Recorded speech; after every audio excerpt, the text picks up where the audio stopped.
اور دوسری وہ روشنی جو قلب کے اندر پیدا ہوتی ہے، جو اللہ کے نور کی روشنی ہے۔ قلب وہ قندیل ہے جس کے اندر سورہ نور میں ذکر ہوا ہے کہ جس قندیل کے اندر اللہ کا نور پایا جاتا ہے، اللہ کا نور چمکتا ہے۔ تو یہ دو طرح کی روشنیاں ہمیں اپنی طرف کھینچ رہی ہوتی ہیں، لیکن اس زمانے میں خاص طور پر یہ جو پوسٹ ماڈرنزم کا دور ہے، اس میں شہوات دنیا اس حد تک ہم سب لوگوں کے اوپر حاوی ہو رہی ہیں کہ قلب کی روشنی کی طرف نہ کسی کا دھیان ہے اور نہ کوئی اس کی جستجو کر رہا ہے۔ اور وہ لوگ جن تک آخر میں مکمل پیغام پہنچا، نبی کریم صلی اللہ علیہ وسلم کی ہدایت ان تک پہنچ گئی اور ان کو دین اپنی مکمل حالت میں مل گیا، ان کا امتحان اس کی بنیاد پر ہوگا۔ ہم اس دنیا میں تو بڑے فخر سے یہ کہہ دیتے ہیں کہ ہم مسلمان ہیں، ہم اہل ایمان ہیں اور ہم تو بہرحال آخر میں جنت میں جائیں گے، لیکن اگر اللہ کے پوائنٹ آف ویو سے دیکھا جائے تو یہ بات بڑی واضح ہے کہ جس شخص کو جس حد تک ہدایت نصیب ہوئی ہے اس کا ٹیسٹ اسی حساب سے ہوگا۔ بسم اللہ الرحمن الرحیم۔ کیمیا گر کی مختلف غزلوں اور نظموں کے اوپر ڈسکشن کا سلسلہ جاری ہے۔ ابھی میں آپ کو ایک غزل سنانے لگا ہوں۔ اس کا مطلب ہے کہ روشنی چاہیے اور لگتا ہے باہر بہت روشنی ہے تمہارے لیے۔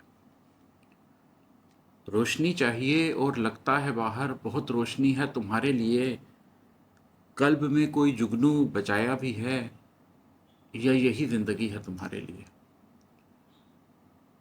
ہم جس دنیا میں رہتے ہیں یہ بڑی چکا چوند سے بھرپور دنیا ہے، اس کے اندر بہت رنگ ہیں۔ ہمیں مذہبی روایت سے پتہ چلتا ہے کہ جب اللہ تعالیٰ نے جنت کو بنایا تو فرشتوں نے کہا کہ اس خوبصورت چیز کو چھوڑنا کون چاہے گا اور کون ہے جو اس کے لیے کاوش نہیں کرے گا، لیکن اس کے بعد جب اس دنیا کے رنگ اور مزے دکھائے گئے تو انہیں یہ خوف پیدا ہوا کہ اب تو شاید کوئی بھی جنت میں نہیں آئے گا، سبھی اس رنگ کے، اس روشنی کے پیچھے بھاگ گئیں گے۔ تو دو طرح کی روشنیاں ہیں، ایک وہ روشنی جو اللہ نے اس امتحان کے لیے ہماری دنیا میں ہمارے دائیں بائیں کریٹ کی ہے اور ہمیں ہر وقت ٹیمپٹ کرتی ہے، ہمیں ہر وقت اپنی طرف بلاتی ہے، اور دوسری وہ روشنی جو قلب کے اندر پیدا ہوتی ہے، جو اللہ کے نور کی روشنی ہے۔ قلب وہ قندیل ہے جس کے اندر سورہ نور میں ذکر ہوا ہے کہ جس قندیل کے اندر اللہ کا نور پایا جاتا ہے، اللہ کا نور چمکتا ہے۔ تو یہ دو طرح کی روشنیاں ہمیں اپنی طرف کھینچ رہی ہوتی ہیں، لیکن اس زمانے میں خاص طور پر یہ جو پوسٹ ماڈرنزم کا دور ہے، اس میں شہوات دنیا اس حد تک ہم سب لوگوں کے اوپر حاوی ہو رہی ہیں کہ قلب کی روشنی کی طرف نہ کسی کا دھیان ہے اور نہ کوئی اس کی جستجو کر رہا ہے۔ تو یہ شعر اسی حوالے سے بات کرتا ہے کہ روشنی چاہیے اور لگتا ہے باہر بہت روشنی ہے تمہارے لیے۔ ہم میں سے ہر شخص کو، میں اپنے آپ سے بھی یہ سوال پوچھ رہا ہوں، آپ سے بھی یہ سوال پوچھ رہا ہوں کہ روشنی کی خواہش تو ہے۔ ہم میں سے ہر شخص اپنے اندر سے یہ بات جانتا ہے کہ وہ اندھیرے سے بھاگتا ہے، روشنیوں کی طرف جانا چاہتا ہے، لیکن وہ باہر کی روشنی کی طرف جانا چاہتا ہے یا اندر کی، یہ فیصلہ اس نے کرنا ہوتا ہے۔ تو یہ باہر کی چکا چوند جب ہمیں ہماری آنکھوں کو خیرہ کرتی ہے تو ایک طلب جو پیدا ہوتی ہے اس کے بارے میں یہ بات ہے کہ روشنی چاہیے اور لگتا ہے باہر بہت روشنی ہے تمہارے لیے۔ تمہیں جو روشنی چاہیے، تمہیں باہر بہت روشنی، رنگ، خوشیاں نظر آ رہی ہیں اور تم ان کے پیچھے دنیا کے بھاگ رہے ہو، لیکن اس سارے کے اندر قلب میں کوئی جگنو بچایا بھی ہے، یا یہی زندگی ہے تمہارے لیے کہ ان روشنیوں کے چکر میں تم نے اپنے قلب کے اندر بھی کوئی جگنو جتنی روشنی رکھی ہے کہ جس کے ساتھ تم کوئی اندر کی راہوں کو بھی ڈھونڈ سکو، پا سکو، انزل کی منزلوں کی طرف بھی سفر کر سکو۔ تو یہ ایک سوال ہے، آپ سب لوگوں سے بھی ہے، میں اپنے آپ سے بھی اکثر یہ سوال پوچھتا رہتا ہوں۔ رات کے اندھیرے میں جب سونے کے لیے لیٹتا ہوں تو خود سے اکثر یہ سوال کرتا ہوں مختلف الفاظ میں، مختلف انداز میں، کہ روشنی چاہیے اور لگتا ہے باہر بہت روشنی ہے تمہارے لیے، قلب میں کوئی جگنو بچایا بھی ہے، یا یہی زندگی ہے تمہارے لیے۔ اور ہے کہ تم سمجھتے ہو اعمال جیسے بھی ہوں، راستہ پا ہی جاؤ گے آخر میں تم۔ تم سمجھتے ہو اعمال جیسے بھی ہوں، راستہ پا ہی جاؤ گے آخر میں تم۔ لوگ راہوں میں بھٹکیں تو بھٹکے پھریں، ہم اگر راستی ہے تمہارے لیے۔ یہ جو ایک قلبی بیماری ہے، یہ خاص طور پر جو مسلمان ہیں، جو اہل ایمان ہیں، ان کے اندر بہت زیادہ حد تک پائی جاتی ہے۔ اللہ تعالیٰ نے جب یہ دنیا بنائی ہے تو اس دنیا کے اندر لوگوں کو تین طرح سے امتحان میں ڈالا ہے۔ کچھ وہ لوگ ہیں جن تک براہ راست ہدایت پہنچ ہی نہیں سکی، جیسے نیٹو امریکنس تھے، جیسے ایبوریجنس تھے، کہ ان کے پاس انبیاء آئے بھی تو نہ جانے کتنے ہزار سال پہلے آئے، اس کے بعد ان کے پاس وہ ہدایت کی روشنی ڈائلیوٹ ہو گئی وقت کے ساتھ ساتھ۔ آگے سے انبیاء دین ابراہیمی میں نبی کریم حضرت ابراہیم علیہ السلام کی ذریت سے آنے شروع ہو گئے، تو ایک بڑا لمبا عرصہ ان لوگوں نے گزارا جن کے اندر ان کو ہدایت نصیب نہیں تھی۔ لیکن ان کا امتحان کیسے ہوگا؟ ان کا امتحان اللہ نے ان کے اندر جو سچائی کی، اچھائی کی اور برائی کی انڈرسٹینڈنگ رکھ دی ہے، جو شعور ایک انسان کے اندر رکھ دیا صحیح اور غلط کا، اس کی بنیاد پر ان کی ججمنٹ ہو جائے گی۔ پھر وہ لوگ ہیں جن تک پیغام پہنچا تو صحیح، انبیاء کرام کے پیغام ان تک آتے رہے، لیکن وہ وقت کے ساتھ ڈائلیوٹ ہو گئے۔ ان میں ہندو مذہب بھی شامل ہے، جس میں ہم دیکھتے ہیں کہ اگر ہم پرانی کتابوں کو دیکھیں، ویداز وغیرہ کو دیکھیں، تو پتہ چلتا ہے کہ کہیں سے کوئی الہامی اوریجن ضرور ہے، لیکن وقت کے ساتھ ساتھ اس میں شرک آ گیا۔ اس کے اندر ہم دین ابراہیمی کے باقی سلسلوں کو بھی دیکھتے ہیں کہ کس طریقے سے عیسائیت کے اندر اور کس طریقے سے یہودیت کے اندر پیغام اس طرح نہیں رہا جس طرح سے اس نے رہنا تھا، اور کرپٹ ہو گیا۔ ان لوگوں کو جس حد تک ان کے پاس پیغام پہنچا، اس کو سامنے رکھتے ہوئے انہوں نے کس حد تک سچائی کو اختیار کیا، اور کیا کم از کم وحدانیت تک پہنچ گئے، کیا کم از کم ان بنیادی احکامات تک پہنچ گئے جو انبیاء کے تھرو ان تک پہنچا، اس کی بنیاد پر ان کا امتحان ہو جائے گا۔ اور وہ لوگ جن تک آخر میں مکمل پیغام پہنچا، نبی کریم صلی اللہ علیہ وسلم کی ہدایت ان تک پہنچ گئی اور ان کو دین اپنی مکمل حالت میں مل گیا، ان کا امتحان اس کی بنیاد پر ہوگا۔ ہم اس دنیا میں تو بڑے فخر سے یہ کہہ دیتے ہیں کہ ہم مسلمان ہیں، ہم اہل ایمان ہیں، اور ہم تو بہرحال آخر میں جنت میں جائیں گے۔ لیکن اگر اللہ کے پوائنٹ آف ویو سے دیکھا جائے تو یہ بات بڑی واضح ہے کہ جس شخص کو جس حد تک ہدایت نصیب ہوئی ہے، اس کا ٹیسٹ اسی حساب سے ہوگا۔ اگر ہمیں ہدایت زیادہ نصیب ہوئی ہے تو ہمارا ٹیسٹ بھی سخت ہوگا۔ ایک کافر کے لیے شاید یہ کافی ہے کہ وہ مرتے دم تک صرف کسی نہ کسی طرح وحدانیت کو پہچان کے کلمہ پڑھ لے، لیکن جو پیدائشی مسلمان ہے، اس کو نماز، روزہ، زکوٰۃ، حج سب کچھ پتہ ہے، وہ بالکل اسلام کے بنیادی احکامات پر عمل کرتا رہے، وہ بھی پوری طرح عمل نہ کرے اور اپنی منزل کو کوئی بڑی منزل ہی نہ مقرر کرے، اور اس کے بعد یہ سمجھے کہ اس کے لیے بہت آسانی ہو جائے کہ یہ مناسب رویہ نہیں ہے۔ لیکن ہم لوگوں نے ایک رویہ اپنا لیا ہے۔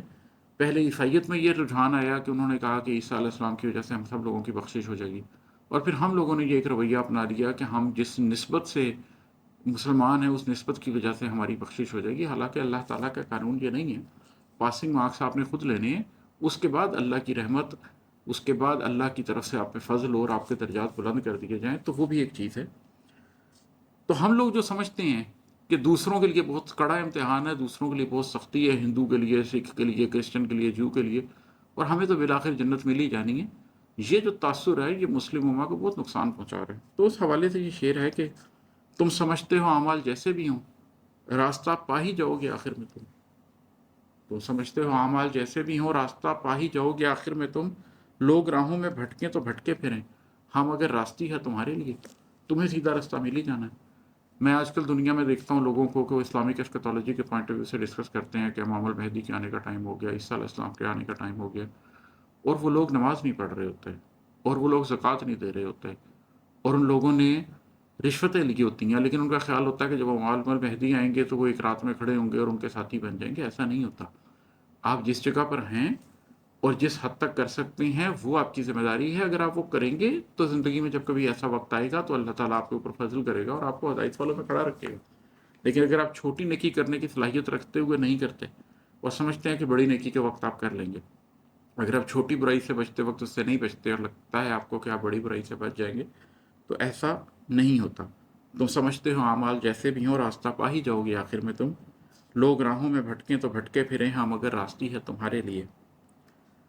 اور ہے کہ پہلے پہلے کئی لوگ روتے ملے، پہلے پہلے کئی لوگ روتے ملے، پہلے پہلے کئی روگ ڈھوتے ملے، پہلے پہلے کئی لوگ روتے ملے، پہلے پہلے کئی روگ ڈھوتے پھرے، پھر وہی عادتیں نسل آدم تیری، آخرت دل لگی ہے تمہارے لیے۔ ہم میں سے بہت سے انسان ہیں جو زندگی میں کسی لمحے میں ٹوٹتے ہیں، کسی لمحے میں ہم بہت قربت اللہ کی محسوس کرتے ہیں، روتے ہیں۔ کسی لمحے میں ہمیں اندازہ ہو جاتا ہے کہ یہ دنیا امتحان ہے اور ہم نے ان غموں کو، ان روگوں کو ڈھونا ہے، اور ہم ان غموں کو، ان روگوں کو ڈھوتے ہوئے پھرتے ہیں۔ لیکن پھر وہ ایک نسل آدم کے اندر ایک پرانی عادت ہے کہ وہ جو موجود ہے اس کی قدر کرتا ہے، اور جو بھی ادھار ہے، جو بھی دور ہے، اس کے بارے میں اور طرح کا تاثر رکھتا ہے۔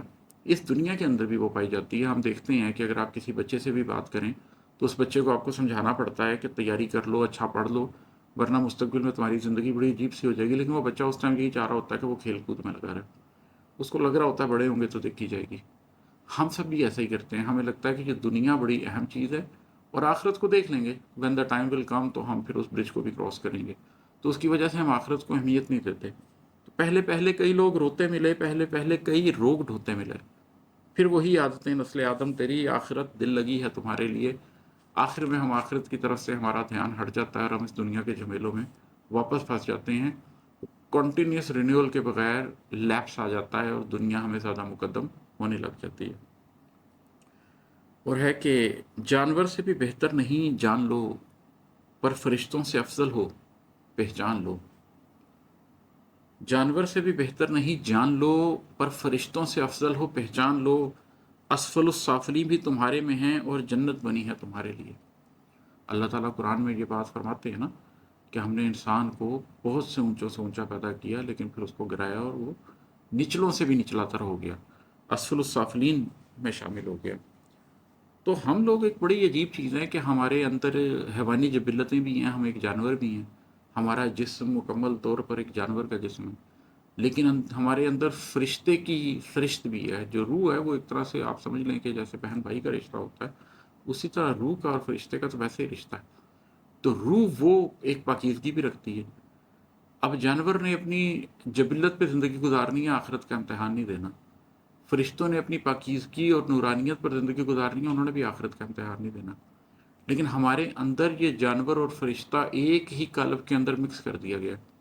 اب ہم اپنی حیوانی جبلت کو اور ہم اپنی فرشتے کی فرشت کو اکٹھے لیے پھر رہے ہیں، جس کی وجہ یہ ہے کہ ہم اگر گرنے پہ آئیں تو جانور سے بھی افضل نہیں ہوتے، ہم جانوروں سے بھی نیچے چلے جاتے ہیں، اور اگر ہم اوپر اٹھنے پر آئیں تو فرشتوں سے بھی افضل ہو جاتے ہیں کہ اتنا مشکل امتحان ہم نے پاس کر لیا۔ تو یہ جو زمان و مکان کا امتحان ہے جو اللہ نے انسانوں کے لیے چنا ہے، اس پر یہ شعر ہے کہ جانور سے بھی بہتر نہیں جان لو، پر فرشتوں سے افضل ہو پہچان لو۔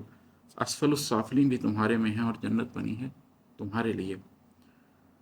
اور ہے کہ تم شہادت بھی دو گے تو اپنے لیے، تم عدالت بنو گے تو اپنے لیے۔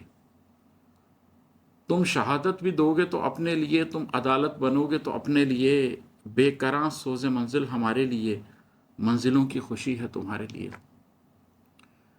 یہ خیر ایک غم دوراں کا شعر ہے کہ دنیا میں کوشش کرتے ہوئے، ایفرٹ کرتے ہوئے، کبھی آپ کو محسوس ہوتا ہے کہ جو لوگ ہیں وہ جب کوئی شہادت دیتے ہیں تو وہ اپنے فائدے کی شہادت دیتے ہیں، وہ جب کوئی عدالت قائم کرتے ہیں تو اپنے فائدے کی عدالت قائم کرتے ہیں۔ یہ اللہ کا عدل تو دنیا میں نہیں ہوتا۔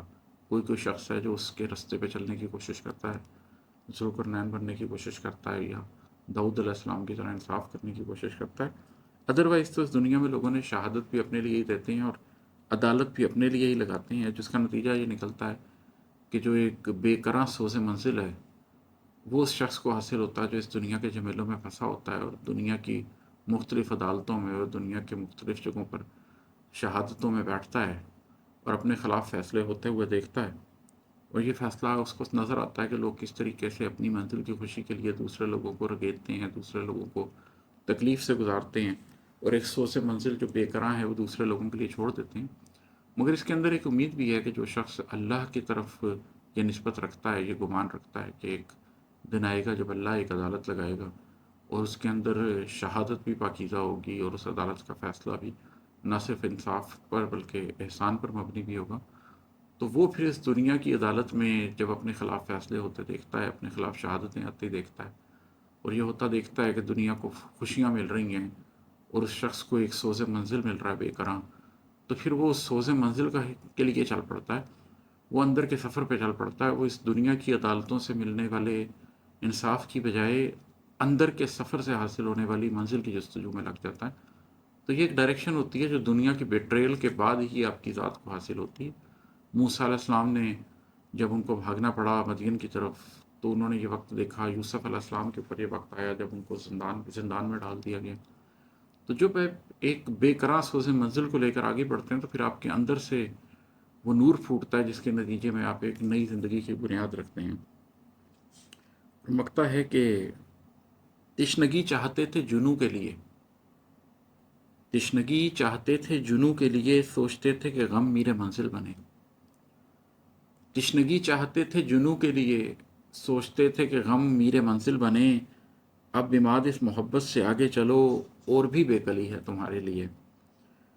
ایک وقت تھا جب مجھے لگتا تھا کہ جب تک انسان کی ذات کے اندر تھوڑی سی کسک نہ ہو، تھوڑی سی پیاس نہ ہو، تھوڑی سی تشنگی نہ ہو، تب تک وہ جنون پیدا کیسے ہوگا، وہ تحریک پیدا کیسے ہوگی، وہ حرارت آپ کی ذات کے اندر آئے گی کیسے، جس سے آپ وہ جنوں خیزی اختیار کریں کہ آپ پیشنیٹ رستوں پر چل کے دور کی منزلوں کو ڈھونڈ سکیں۔ اور اس وقت مجھے لگتا تھا کہ غم میں جو تحریک ہوتی ہے وہی تو میرے منزل ہوتی ہے، وہ غم کی تحریک ہی تو آپ کو راستوں پر لے کے چلتی ہے۔ یہ دونوں باتیں درست تھیں۔ میں نے زندگی کے پچھلے 15-18 سال میں اس بات کو سمجھا ہے کہ ہاں ایسا ہی ہوا۔ اس غم نے میرے قلب کو تحریک دی، اس تشنگی نے مجھے وہ تحریک دی کہ میں جنوں کے رستوں پہ چل سکا، اور میں نے پامال زمینیں چھوڑ کر ان راستوں کا انتخاب کرنے کا فیصلہ کیا جن پر کوئی نہیں چلتا، اور غم میرے منزل بھی بنا۔ لیکن پھر زندگی میں ایک مقام آیا کہ مجھے اندازہ ہوا کہ یہ جو تشنگی، یہ جو جنوں، یہ جو غم، ان سے آگے بھی زندگی ہے، یہ منزلیں نہیں ہیں۔ ابھی مات اس محبت سے آگے چلو، اور بھی بے کلی ہے تمہارے لیے۔ پھر جب آپ اس رستے پہ چلتے ہیں تو آپ کو پتہ چلتا ہے کہ ایک نور کی حاجت بھی ہے، ایک نور سے جا کے ملنے کی خواہش بھی ہے آپ کے قلب کے اندر، اور وہ ایک ایسی پیاس ہے کہ جو بجھ نہیں سکتی۔ وہ جتنا آپ آگے بڑھتے ہیں اتنا ہی اور بھڑک اٹھتی ہے۔ وہ ایک ایسی بے کلی ہے جو پوری نہیں ہو سکتی۔ آپ کا قلب کبھی بھی نور سے سیر نہیں ہو سکتا، لیکن آپ واپس بھی نہیں مڑنا چاہتے۔ تو وہ اس تشنگی اور اس جنوں اور اس غم سے بہت آگے کی ایک منزل ہے جس میں آپ کو نور کی خواہش ہوتی ہے، اور ایک بے کلی کا سفر ہوتا ہے، لیکن اس کے اندر ایک ایسا جذب و مستی کا عالم بھی ہوتا ہے کہ آپ بس اس کے پیچھے چلتے چلے جاتے ہیں۔ منزل نہیں ہوتی، راستہ ہی راستہ ہوتا ہے، جہاں تک آپ پہنچ گئے وہی آپ کی منزل ہے۔ تو تشنگی چاہتے تھے جنوں کے لیے، سوچتے تھے کہ غم میرے منزل بنے۔ اب بماد اس محبت سے آگے چلو، اور بھی بے کلی ہے تمہارے لیے۔ بہت شکریہ۔ السلام علیکم۔